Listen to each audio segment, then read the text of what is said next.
Hello everyone, आप सबका स्वागत है एड्यूटैप के यूट्यूब चैनल पर। मेरा नाम है सी ए रजत और मैं आज आप सबके सामने आया हूं आपकी यूपीएससी ईपीएफओ 2020 एग्जामिनेशन के लिए, जो आपका इंडस्ट्रियल रिलेशन नाम का सब्जेक्ट है, उसमें आपकी सहायता करने के लिए।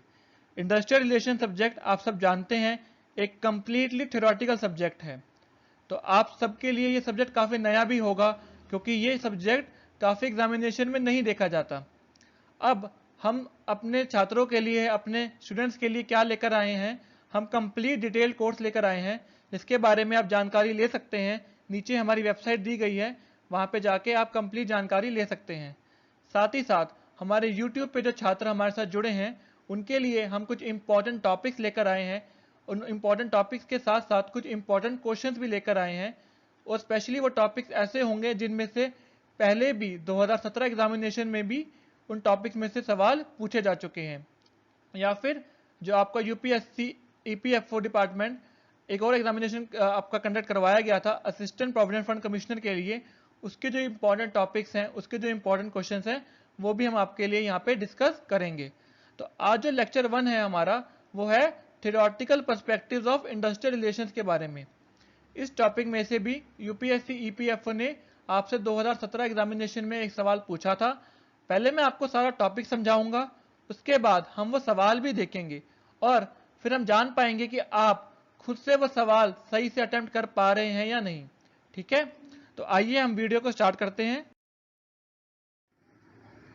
तो एक ज़रूरी सूचना, आप सबको पता है कि कोविड-19 के कारण एडुटैप फैकल्टी जो है वो वर्क फ्रॉम होम कर रही है। तो वर्क फ्रॉम होम करने की वजह से आपको शायद थोड़ी बहुत टेक्निकल या साउंड क्वालिटी में इशू मिल सकती है। तो हम आपसे रिक्वेस्ट करेंगे कि आप हमारा सहयोग करें, आप प्लीज़ टॉलरेट करें थोड़ी बहुत टेक्निकल इश्यूज अगर होंगी तो। Stay home, stay safe and stay online. एडुटैप जो आपके लिए यूपीएससी ईपीएफओ 2020 के लिए जो कोर्स लाया है, वहाँ पे अगर आप अर्ली 15 कूपन कोड लगाएंगे तो आपको 15% का डिस्काउंट भी मिल जाएगा। कोर्स के कुछ फीचर्स हैं जो यहाँ पे दिए गए हैं, जो आप यहाँ से देख सकते हैं। आइए हम अपना आज का लेक्चर स्टार्ट करते हैं। अब तो थ्योरेटिकल पर्सपेक्टिव के बारे में जानने से पहले हम ये देख लेते हैं कि इंडस्ट्री क्या होती है। सब्जेक्ट का नाम है इंडस्ट्रियल रिलेशंस, तो पहले ये समझना जरूरी है कि इंडस्ट्री होती क्या है। तो industry is a sector that produces goods और related services within an economy. तो कोई भी सेक्टर, ठीक है, जैसे मान लीजिए टेक्सटाइल सेक्टर हम बात करें, या हम बात करें आईटी सेक्टर की, तो जितनी भी आईटी कंपनीज होंगी, चाहे वो टीसीएस हो, जेनपैक हो, विप्रो हो, इन्फोसिस हो, वो सारी मिला के क्या बना देंगी, आईटी इंडस्ट्रीज। सिमिलरली जैसे जितनी भी टेक्सटाइल की कंपनीज होंगी वो क्या बना देंगी, टेक्सटाइल इंडस्ट्री। ऐसे ही सेक्टर वाइज जो एक group of companies, group of production enterprises होगा, वो सब कुछ मिला के क्या बन जाएगा, इंडस्ट्री बन जाएगी। चाहे वो बात करें गुड्स की, जैसे मैंने बात की टेक्सटाइल्स की, तो वहां पे मैन्युफैक्चरिंग ऑफ गुड्स होता है। चाहे वो बात करें सर्विसेज की, सर्विसेज भी मैन्युफैक्चर होती हैं। तो अगर वो सर्विस प्रोडक्शन इंडस्ट्री है, जैसे कि आपकी आईटी कंपनीज, तो वहां पे कोई गुड तो नहीं बन रहा, कोई सामान नहीं बन रहा, लेकिन क्या बन रहा है, टेक्नोलॉजी, सॉफ्टवेयर, तो that is a service industry. तो वो भी आपका इंडस्ट्री का पार्ट बन जाएगी। ध्यान रखिए यहाँ पे वर्ड जरूरी है, that produces, that is manufacturing should be there. Okay, अगर हम बात करें सिर्फ ट्रेडिंग की तो फिर वो इंडस्ट्री का पार्ट नहीं होगा। दूसरी बात, इंडस्ट्री जो है, जो हम काम करते हैं, that should be economical. Okay, तो जो मैन्युफैक्चरिंग हो रही है या जो सर्विस प्रोड्यूस की जा रही है, वो किस पर्पज के लिए की जा रही है, ताकि उसको सेल करके आप फाइनेंशियल टर्म्स में, कैश में या काइंड में आप मनी ले सकें, आप फाइनेंशियल गेन कर सके। तो इंडस्ट्री क्या होती है, कोई भी सेक्टर जहां पे या तो कुछ सामान प्रोड्यूस होता है, गुड्स प्रोड्यूस होते हैं, या फिर सर्विसेज प्रोवाइड की जाती हैं for an exchange of financial benefit. ठीक है, आगे। तो जब मैंने इंडस्ट्री की बात की, तो इंडस्ट्री में हमारे सामने दो पार्टीज होती हैं। एक तो इंडस्ट्री के ओनर्स, मालिक, सीनियर मैनेजमेंट, और दूसरी जो लेबर फोर्स, जो वर्कर होते हैं। ठीक है, तो ये दो पार्टीज आपके इंडस्ट्री के मेन कंपोनेंट्स हैं। अब ये दो पार्टीज आप समझ सकते हैं कि जो जनरल वर्कर्स होंगे, इनका एजुकेशन लेवल भी कम होगा, इनका फाइनेंशियल लेवल भी कम होगा। जबकि मैनेजमेंट है, सीनियर मैनेजमेंट, कंपनी के ओनर्स, इनका एजुकेशन, लिटरेसी लेवल, इनका स्टैंडर्ड ऑफ लिविंग, इनकी अर्निंग्स बहुत ज़्यादा होंगी। दोनों के थॉट प्रोसेस में भी बहुत डिफरेंस होगा। तो जो आपके वर्कर्स हैं वो क्या चाहते हैं, वो अच्छी वर्किंग कंडीशन चाहते हैं, वो बेटर वेजेस चाहते हैं, वो वेलफेयर चाहते हैं। बेटर वेजेस आप समझ सकते हैं कि जो वो काम करते हैं उसके बदले में वो चाहते हैं कि उन्हें अच्छी सैलरी मिले, अच्छा पैसा मिले।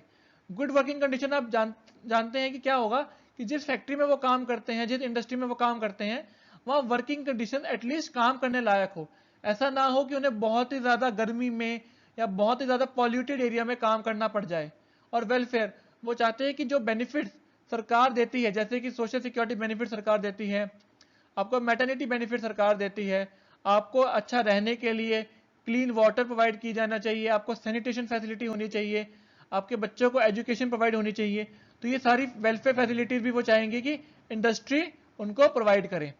लेकिन जो मैनेजमेंट है, जो ओनर्स हैं, वो क्या चाहते हैं, वो सिर्फ प्रॉफिट जनरेट करना चाहते हैं। वो चाहते हैं कि कंपनी हाई ग्रोथ करे, हाई प्रॉफिट जनरेट करें, अपना एक अलग से ब्रांड वैल्यू क्रिएट करें। उनका कहीं भी ये ध्यान नहीं होता कि वर्कर्स कोई good working condition, better wages और वेलफेयर मिल रहे हैं या नहीं मिल रहे।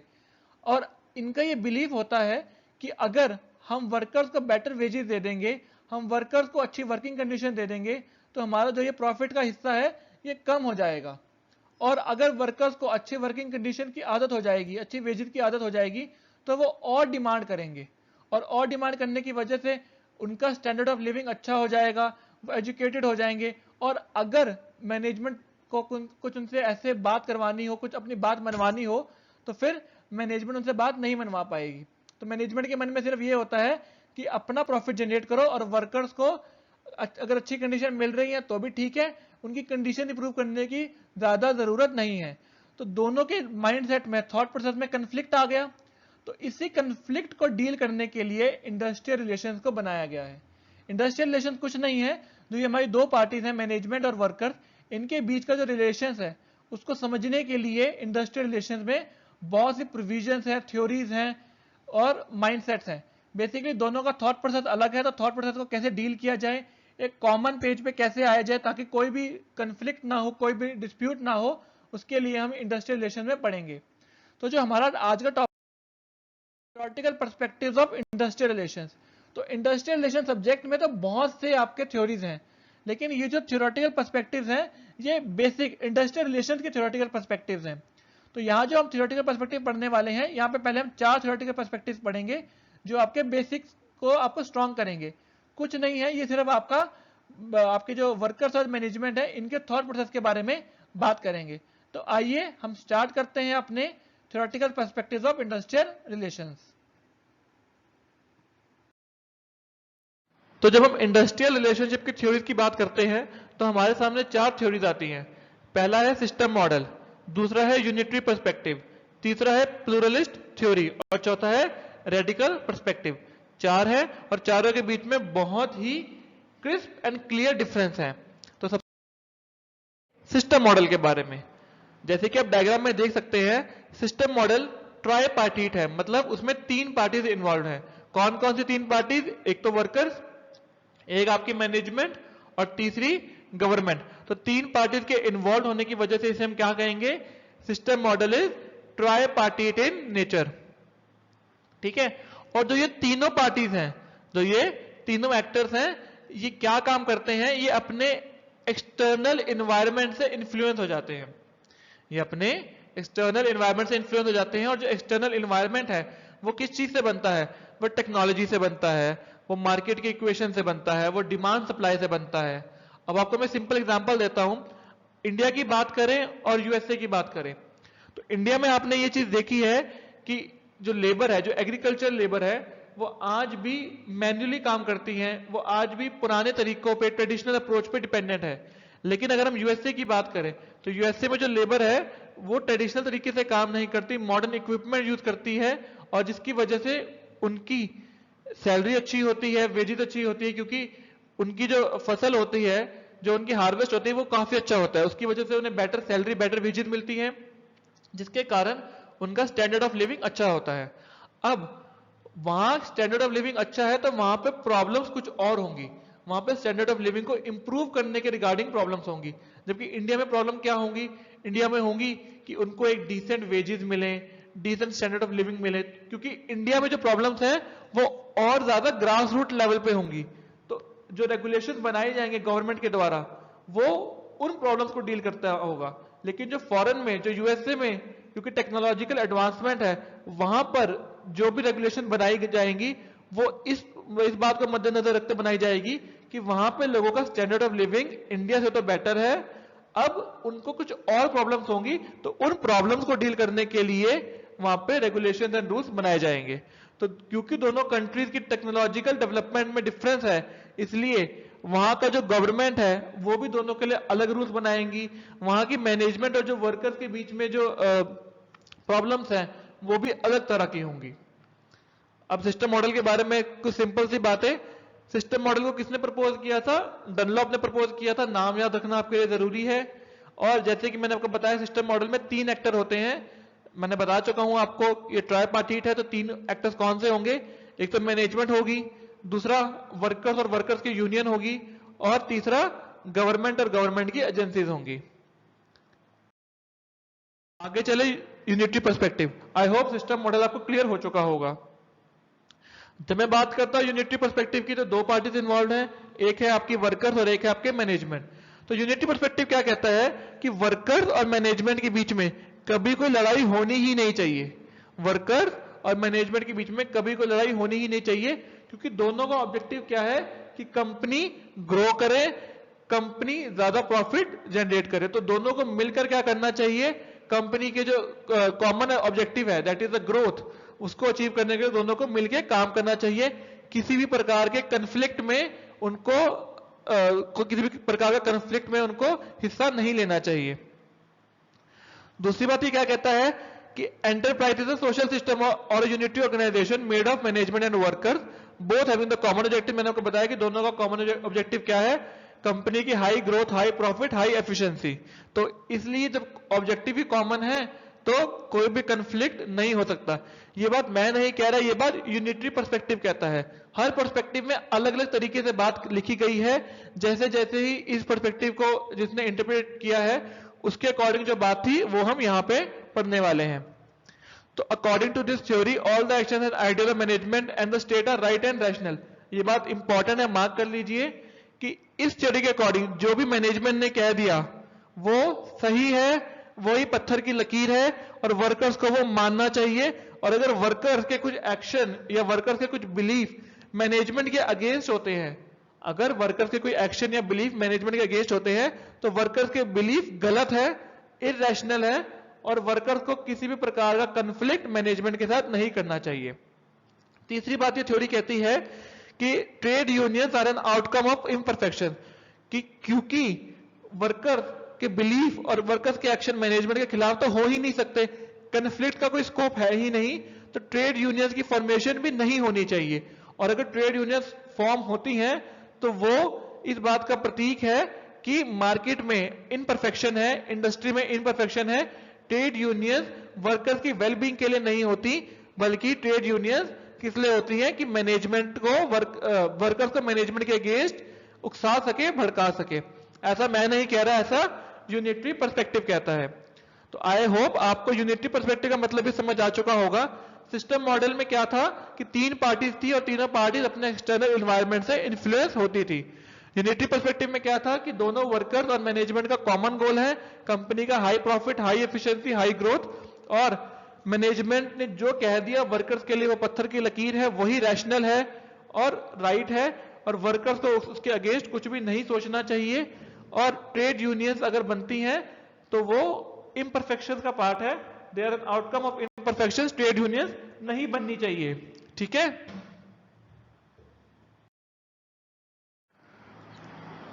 Drawbacks of unitary perspective. तो ड्रॉबैक्स का मैं आपको यहां से चार्ट से समझा देता हूं। ऊपर मैंने इसी चार्ट को एक्सप्लेन किया है। तो पहला ड्रॉबैक क्या है? Unequal distribution of power. जैसे यूनिटरी पर्सपेक्टिव में यह लिखा गया है कि वर्कर्स को मैनेजमेंट के अगेंस्ट कोई भी कंफ्लिक्ट नहीं करना चाहिए, बट इस बात को तो रियलाइज ही नहीं किया गया कि मैनेजमेंट के पास पावर ज्यादा है, वर्कर्स के पास पावर कम है। अब अगर अनइक्वल डिस्ट्रीब्यूशन होगी पावर में, तो जिसके पास ज्यादा पावर होगी, जैसे कि मैनेजमेंट के पास ज्यादा पावर है, तो वो उस पावर का मिसयूज कर सकता है। तो यूनिटरी पर्सपेक्टिव के अकॉर्डिंग दोनों का कॉमन ऑब्जेक्टिव तो है, लेकिन अनइक्वल डिस्ट्रीब्यूशन ऑफ पावर है जिसको यूनिटरी पर्सपेक्टिव डील नहीं कर पा रहा। यूनिटरी पर्सपेक्टिव ने ये तो कह दिया कि मैनेजमेंट ने जो कह दिया वर्कर्स को वो मानना पड़ेगा, लेकिन क्योंकि मैनेजमेंट के पास ज्यादा पावर है तो वो गलत डिसीजन भी ले सकती है और वर्कर्स को वो गलत डिसीजन भी मानने पड़ सकते हैं। इसलिए ये सबसे बड़ा ड्रॉबैक है यूनिटरी पर्सपेक्टिव का।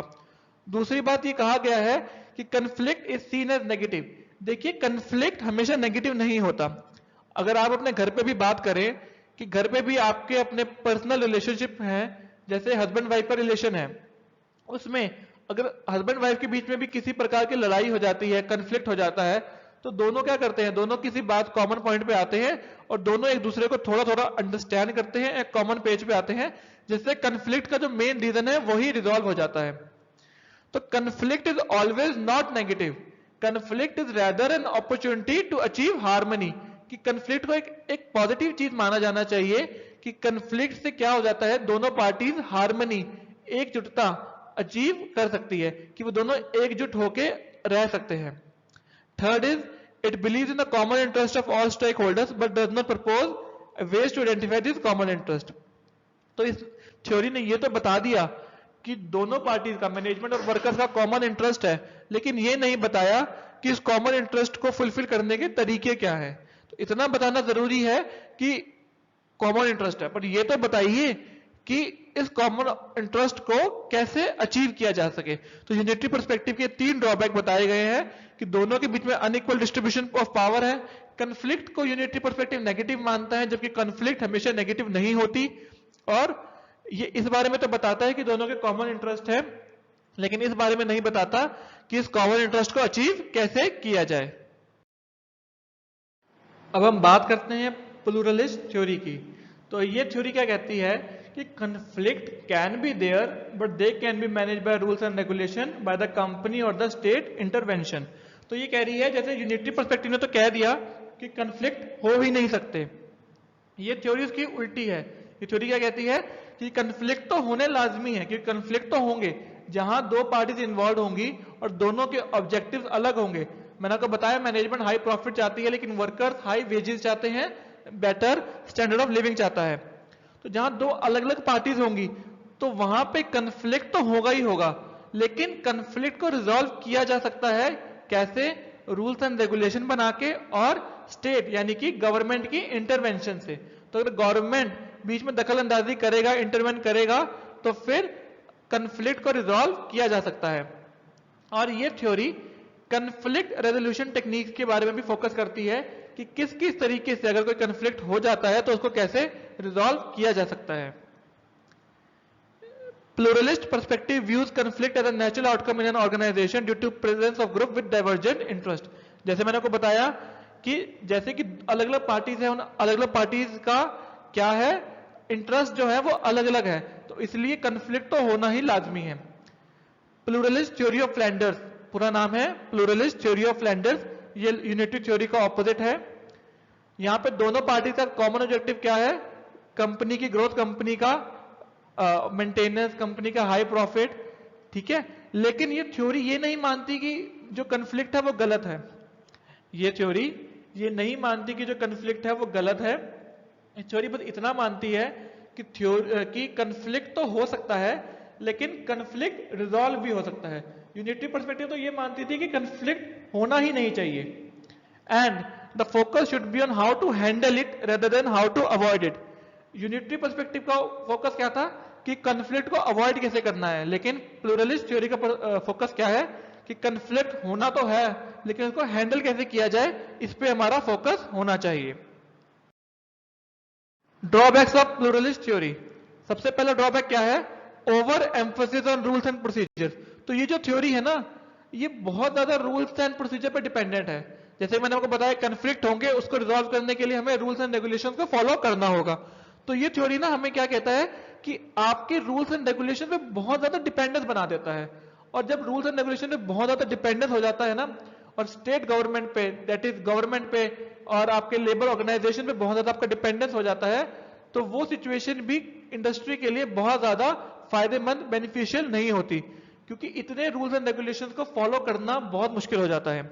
आप देखिए हमारे सिलेबस में इतने सारे लेबर लॉज हैं, तो हमारे लिए पढ़ना ही इतना मुश्किल है, तो इंडस्ट्री के लिए वो सारे लेबर लॉज इंप्लीमेंट करने कितने मुश्किल होंगे। तो इतना ज्यादा डिपेंड होना सही नहीं है।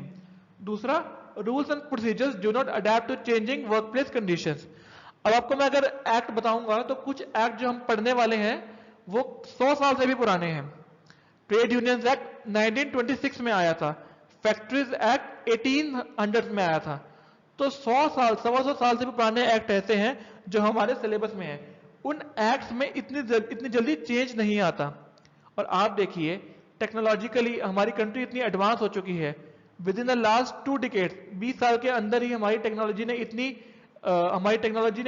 ग्रोथ की है, जिसकी वजह से सारा का सारा इंडस्ट्री का जो स्ट्रक्चर है वो चेंज हो चुका है। पहले सारी डिपेंडेंस मैन्युफैक्चरिंग सेक्टर पे थी, अब सर्विस सेक्टर आ चुका है, मल्टीनेशनल कंपनी आ चुके हैं, कॉर्पोरेट सेक्टर इतना इमर्ज कर चुका है। तो वो जो प्रॉब्लम्स थी वो आज के टाइम पे वो वाली प्रॉब्लम्स नहीं है, न्यू प्रॉब्लम्स इमर्ज हो चुकी है। लेकिन हमारे जो एक्ट है वो कहीं भी उन न्यू प्रॉब्लम्स के बारे में बात नहीं करता। उन एक्ट में चेंज करना इतना इजी नहीं है। तो रूल्स एंड प्रोसीजर जो है वो चेंजिंग वर्कप्लेस कंडीशंस के लिए इतना ज्यादा फ्लेक्सिबल नहीं है। तो ये 2 ड्रॉबैक थे प्लूरलिस्ट थ्योरी के। आगे चलते हैं, रेडिकल पर्सपेक्टिव। तो रेडिकल पर्सपेक्टिव जो है वो काफी ज्यादा इन्फ्लुएंस है कार्ल मार्क्स के सोशलिज्म थ्योरीज पे। तो जैसे कि कार्ल मार्क्स कहते हैं कि जो ऑर्गेनाइजेशन है, जो इंडस्ट्रीज है, उनका नेचर ही क्या है कि वर्कर्स को ऑप्रेस करें, उनको दबाएं, उन्हें एक्सप्लॉइट करें। तो इसके अकॉर्डिंग, इस थ्योरी के अकॉर्डिंग जो वर्किंग कंडीशंस हैं वो सारी की सारी वर्कर्स के अगेंस्ट है, एक्सप्लॉइटिव है। और जो मैनेजमेंट एम्प्लॉय का रिलेशनशिप है वो कंप्लीटली कैसा है कि मैनेजमेंट को इससे बेनिफिट हो लेकिन वर्कर्स को कोई बेनिफिट ना हो, वर्कर्स कंप्लीटली एक्सप्लॉइट होते रहें। तो रेडिकल पर्सपेक्टिव, जैसे हमने सिस्टम मॉडल में बात की एनवायरनमेंट के बारे में, यूनिटरी में हमने क्या बात की थी कि कन्फ्लिक्ट होना ही गलत है। प्लूरलिस्ट में बात की कन्फ्लिक्ट हो सकते हैं लेकिन वो रिजॉल्व भी हो सकते हैं। रेडिकल बात करता है कि कन्फ्लिक्ट होंगे, उनको रिजॉल्व नहीं किया जा सकता, क्योंकि ये जो थ्योरी है, ये जो पर्सपेक्टिव है, ये बिल्कुल एंटी मैनेजमेंट है। ये क्या है? Anti management. इस थ्योरी के अकॉर्डिंग मैनेजमेंट तो बिल्कुल गलत है, ठीक है। मैनेजमेंट हमेशा वर्कर्स को ऑप्रेस करने के लिए बनी है, और कन्फ्लिक्ट तो आपको मैंने बताया कि अनअवॉइडेबल है, क्योंकि दोनों के इंटरेस्ट अलग है। और मैनेजमेंट क्या चाह रही है कि वर्कर्स को दबाकर at the cost of workers, उनको एक्सप्लॉइट करके कंपनी हाई प्रॉफिट जनरेट करे। And followers of radical perspective view industrial relation in term of an enduring structural conflict between employers and those who sell their labour to employers. तो ये माना जाता है कि radical perspective के जो followers हैं वो ये चीज मानते हैं कि कन्फ्लिक्ट होना एक नेचुरल आउटकम है, एक नेचुरल चीज है। किसके बीच में? एम्प्लॉयर्स के बीच में और कॉन्ट्रैक्टर्स के बीच में। जो लेबर कॉन्ट्रैक्टर्स है या फिर जो डायरेक्ट लेबर्स है उनके बीच में कन्फ्लिक्ट होना बहुत ही नेचुरल चीज है। रेडिकल और प्लूरलिस्ट में बेसिक डिफरेंस ये है कि प्लूरलिस्ट में ये बात मानी गई थी कि कन्फ्लिक्ट हो सकता है, नॉर्मल कन्फ्लिक्ट होगा, रीजन भी दोनों के इंटरेस्ट अलग है, लेकिन कन्फ्लिक्ट रिजॉल्व भी हो सकता है रूल्स एंड रेगुलेशन फॉलो करके और स्टेट को इंटरवेन करके। लेकिन रेडिकल में माना जाता है कि कन्फ्लिक्ट का मेन रीजन क्या है कि मैनेजमेंट ये चाहती है कि वर्कर्स को ऑप्रेस करके वो प्रॉफिट जनरेट करें, और यहां पर कोई भी ऐसी बात नहीं बताई गई कि किस प्रकार से मैनेजमेंट और वर्कर्स के बीच का जो कन्फ्लिक्ट है वो रिजॉल्व किया जा सके। और ये एंटायरली मार्क्स के व्यूज पे डिपेंडेंट है। एक समरी बनाई है चारों थ्योरीज की। तो जैसे कि सिस्टम मॉडल की बात की जाए तो इसमें 3 पार्टीज इन्वॉल्व थी और अपने एक्सटर्नल एनवायरनमेंट से वो तीनों पार्टीज इन्फ्लुएंस होती हैं। बात की जाए यूनिटरी पर्सपेक्टिव की, तो मैनेजमेंट एंड वर्कर दोनों एक हैप्पी फैमिली की तरह रहते हैं, और जो मैनेजमेंट ने कह दिया वर्कर्स के लिए वो वही राइट है, वही रैशनल है। प्लूरलिस्ट पर्सपेक्टिव की बात की जाए तो जो दोनों पार्टीज हैं उनके क्योंकि इंटरेस्ट अलग है, इसलिए दोनों के कन्फ्लिक्ट हो सकते हैं, लेकिन कन्फ्लिक्ट को रिजॉल्व भी किया जा सकता है। और रेडिकल पर्सपेक्टिव बात क्या करता है कि मैनेजमेंट काम ही ऐसा करती है कि वर्कर्स ऑप्रेस हो सके, और वर्कर्स की कॉस्ट पे वर्कर्स को एक्सप्लॉइट करके मैनेजमेंट प्रॉफिट जनरेट कर सके। तो आई होप आपको इन चारों थ्योरीज का बेसिक एसेंस समझ आ चुका होगा, इन चारों थ्योरीज के बीच का डिफरेंस समझ आ चुका होगा। तो अब मैं आप सबके लेकर आया हूं एक कॉन्सेप्ट चेक क्वेश्चन। देखिए इसी तरह के क्वेश्चन आपसे एग्जाम में पूछे जाएंगे। तो कॉन्सेप्ट चेक क्वेश्चन क्या है, which one of the following perspectives of industrial relations is based on the assumption that what the management has decided is completely rational for workers and workers shall not oppose it। भाई मुझे बताइए कि कौन सा perspective ये बात करता है कि जो मैनेजमेंट ने कह दिया वो पत्थर की लकीर है, वर्कर्स को वो मानना चाहिए, वही वर्कर्स के फायदे की बात है और वर्कर्स को वो अपोज बिल्कुल भी नहीं करना चाहिए। तो कौन सा पर्सपेक्टिव ऐसी बात करता है, pluralistic perspective, unitary perspective, system model या फिर रेडिकल पर्सपेक्टिव? तो जल्दी से बताइए कौन सा पर्सपेक्टिव इस बारे में बात करता है। बहुत इजी क्वेश्चन है, यूनिटरी पर्सपेक्टिव। हमने अभी देखा यूनिटरी पर्सपेक्टिव क्या कहता है कि जो मैनेजमेंट ने कह दिया वर्कर्स को वो चुपचाप मान लेना चाहिए और मैनेजमेंट हमेशा वर्कर्स के फायदे की बात ही करती है। अब ये जो क्वेश्चन मैं आपके सामने अब लाया हूं ये 2017 ईपीएफ एग्जामिनेशन में पूछा गया है। तो देखते हैं कि आप इसका आंसर सही तरीके से कर पाते हैं या नहीं, और मुझे पूरा यकीन है कि इसका आंसर आपको पता है और आप सही से इसका आंसर कर देंगे। Which one of the following perspectives of industrial relations is based on the assumption that both the parties strive and have opportunity to exercise economic as well as political power? तो economic benefit क्या होंगे, wages, जो दोनों चाहेंगे कि हमें ज्यादा पैसे मिले, और पॉलिटिकल पावर क्या होगी कि दोनों चाहेंगे कि हमें कंट्रोल मिले। तो कौन सा ऐसा पर्सपेक्टिव है जो ये डिमांड करता है कि दोनों पार्टीज ये चाह रही हैं कि दोनों को economic as well as political power मिले? Pluralistic perspective, unitary perspective, trusteeship perspective या रेडिकल पर्सपेक्टिव? ट्रस्टीशिप पर्सपेक्टिव हमने यहाँ नहीं पढ़ा, ये आगे आने वाले चैप्टर्स में है। ये बेसिकली इंडस्ट्रियल रिलेशन का पार्ट नहीं है, ये किसी और टॉपिक का पार्ट है। तो आप मुझे बताइए कि कौन सी ऐसी थ्योरी है जो इस बारे में बात करती है। आप दिमाग लगाइए प्रिंसिपल ऑफ एलिमिनेशन का कि 4 थ्योरी थी हमारे सामने, यहाँ पे 3 ऑप्शन है। चलो हम इन्हीं तीनों की बात करते हैं। तो यूनिटरी किस बारे में बात कर रही थी, प्लूरलिस्टिक किस बारे में बात कर रही थी, रेडिकल किस बारे में बात कर रही थी? दिमाग लगाइए और फिर सोच के बताइए कि कौन सी ऐसी थ्योरी है जो बात करती है कि दोनों पार्टीज, 2 पार्टीज है मैनेजमेंट और वर्कर्स, दोनों यही चाहते हैं कि हमें इकोनॉमिक बेनिफिट मिले। तो इसका आंसर आप सब जानते हैं क्या होगा, इसका आंसर है ए, प्लूरलिस्टिक पर्सपेक्टिव।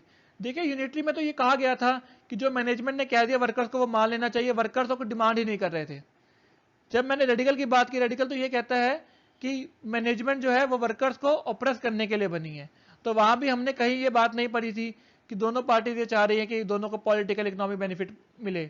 लेकिन जब मैंने पढ़ा प्लूरलिस्टिक पर्सपेक्टिव के बारे में, हमने क्या पढ़ा था वहां पर कि 2 पार्टीज हैं, दोनों चाहती हैं कि दोनों को गेन हो। ठीक है, दोनों को किस प्रकार के गेन होंगे, पॉलिटिकल, मतलब अपनी बात रखने का मौका। वर्कर्स चाह रहे थे कि उन्हें मैनेजमेंट में अपनी बात रखने का मौका मिले, जबकि सीनियर मैनेजमेंट क्या चाहती है कि सारी डिसीजन मेकिंग उनके हाथ में हो। दूसरी बात, वर्कर्स चाहते हैं कि उन्हें बेटर वेजेस मिले, बेटर सोशल सिक्योरिटी बेनिफिट मिले, लेकिन मैनेजमेंट क्या चाहती है कि हाई प्रॉफिट हो। तो दोनों ही parties higher economic and political power चाह रही थी, इसीलिए ही तो दोनों पार्टीज के बीच में कंफ्लिक्ट अराइज हो गया था। तो इसका मतलब कौन सा ऐसा असम्पशन है जो ये बात करता है कि दोनों पार्टीज चाह रही हैं कि दोनों को economic wages, that is economic power and political power मिले? तो इसका सही आंसर है प्लूरलिस्टिक पर्सपेक्टिव। इजी क्वेश्चन था। आई होप आपको आज की वीडियो अच्छी लगी हो, आपको वीडियो समझ आई हो। बहुत ही इंपॉर्टेंट टॉपिक है आपके एग्जामिनेशन का, आप इसको अच्छे से पढ़ें, अच्छे से देखें। अगर आपको वीडियो अच्छी लगी तो आप प्लीज कमेंट सेक्शन में हमें बताएं कि आपको वीडियो अच्छी लगी है। कोई और टॉपिक हम आपके लिए वो टॉपिक तो बनाएंगे ही सही जो हमें इंपॉर्टेंट लग रहे हैं, लेकिन कोई ऐसा टॉपिक जो आपको लग रहा हो कि मुश्किल है एग्जामिनेशन पर्पस के लिए, तो आप कमेंट सेक्शन में डाल दीजिएगा, हम उस पर वीडियो बनाने की पूरी कोशिश करेंगे। और आई होप आपको आज की वीडियो अच्छी लगी, तो मैं आपको ऑल द बेस्ट विश करता हूं आपके एग्जामिनेशन के लिए। Please prepare well. Thank you very much.